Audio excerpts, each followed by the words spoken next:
Hello everyone, আমি পিয়া। তোমরা কেমন আছো? আশা করি ভালো আছো, আর আমিও খুব ভালো আছি। তো চলে এলাম নতুন একটা ব্লগ নিয়ে। তো আজকে ব্লগটা হচ্ছে, আজ বৃহস্পতিবার, তো আমি কীভাবে পুজো দিই সেটা তোমাদের সাথে একটু শেয়ার করব। তো দেখো, আমি চান টান করে একদম রেডি হয়ে গেছি। আর আমার মা বলতো যে খোলা চুলে কখনো সিঁদুর পরবি না, তাই সেটা আমার সারা জীবন মনে থাকবে। তো যাই হোক, দেখো আমি চুলটা বেঁধে নিলাম, তারপর সিঁদুর পরে নিলাম। আর শুধু সিঁদুর পরলেই তো হবে না, সঙ্গে টিপও পরতে হবে, তাই টিপটাও পরে নিলাম। তোমার কেমন লাগছে বলো।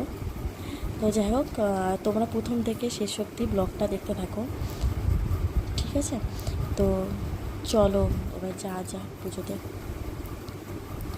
তো দেখো, আমি ঠাকুরঘরে চলে এসেছি এবং ঠাকুরের আসনগুলো ধুয়ে দিয়েছিলাম এবং অন্যগুলো সেগুলো পেতে দিলাম।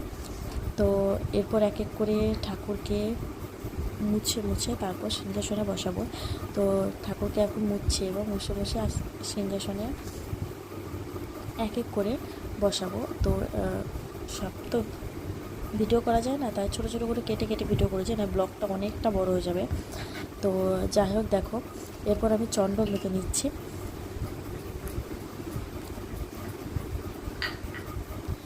তো চন্দনটা বাটা হয়ে গেলে তারপর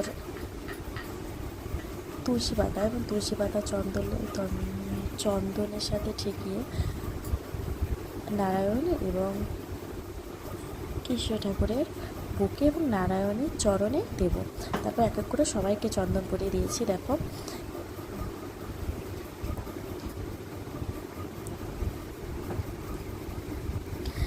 আর তারপর সিঁদুর পরালাম। লক্ষ্মী ঠাকুর আছে আমাদের, লক্ষ্মী ঠাকুর, রাধা এবং কালী ঠাকুর আছে, তো তাদেরকে সিঁদুর পরালাম।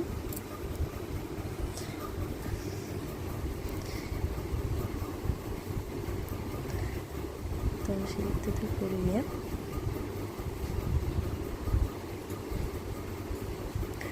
এবার ঘরটা এঁকে নিচ্ছি, কারণ এবার ঘট বসাবো, তাই ঘরটা এঁকে নিচ্ছি। তো ঘরটা এঁকে নিয়ে তারপর গঙ্গার জল দিলাম ঘটের মধ্যে। তারপর এক এক করে বেলপাতা, দুব্বো, তুলসী পাতা সব দিয়েছি, তিনটে তিনটে করে।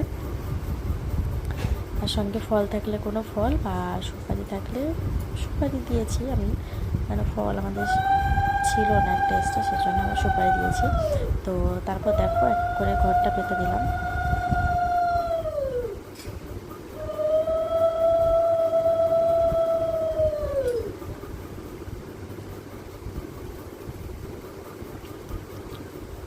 তো ঘট পাতা হয়ে গেছে, এরপর এক এক করে ফুলগুলো দিয়ে দেব। পাতাগুলো আলাদা করা হয়নি, যার জন্য এখনই করে নিলাম। তো এক এক করে আমি ফুলগুলো এখানে সিংহাসনটা সাজাবো। আজকে গাছে অনেকগুলো ফুল ফুটেছিল, সাজাবো। এখন প্রত্যেক দিনই পড়ায়, কিন্তু আজকে একটু বেশি ফুটেছিল অনেকটা। পুরোটা তুলতে পারিনি, যার জন্য কিছুটা আছে, কিছুটা রেখে দিয়েছি গাছে, বাদ বাকিগুলো তুলে নিয়েছি।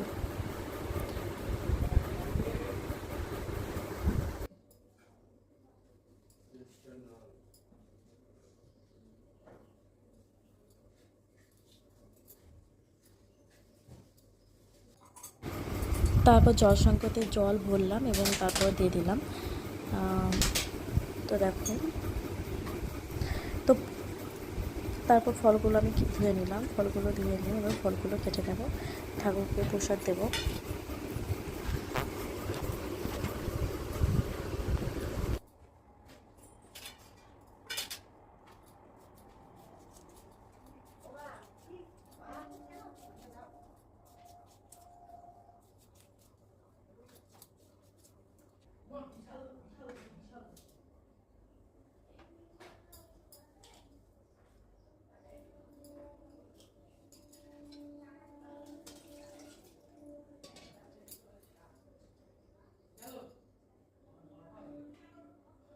তো ঠাকুরকে প্রসাদ দেওয়া হয়ে গেছে, এরপর আমি পাঁচালি পরবো।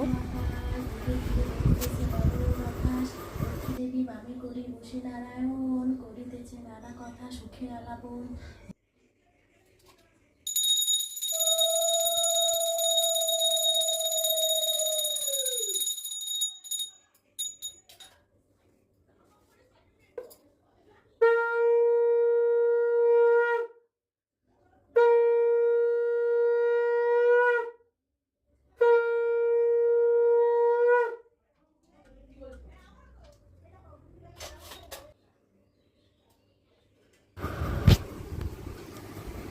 তো পুজো দেওয়া হয়ে গেছে, এখন তুলসী তলায় জল দেবো। তো চলো সেটাও তোমার সাথে শেয়ার করছি।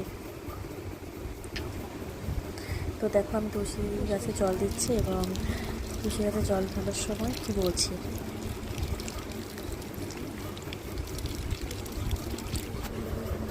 তো তুলসী গাছে জল ঢালছি এবং কী বলছি সেটা শোনো।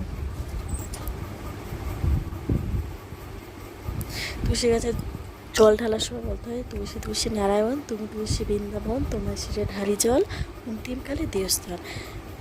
এটি 3বার বলতে হয়। তো যাই হোক, তুলসী গাছে জল ঢালা হয়েছে, পুজো কমপ্লিট। তো যা ভিডিওটি ভালো লাগলো তারা অবশ্যই লাইক এবং কমেন্ট করে জানিও যে ভিডিওটি কেমন লেগেছে। তো যাই হোক, সবাই ভালো থেকো, বাই বাই।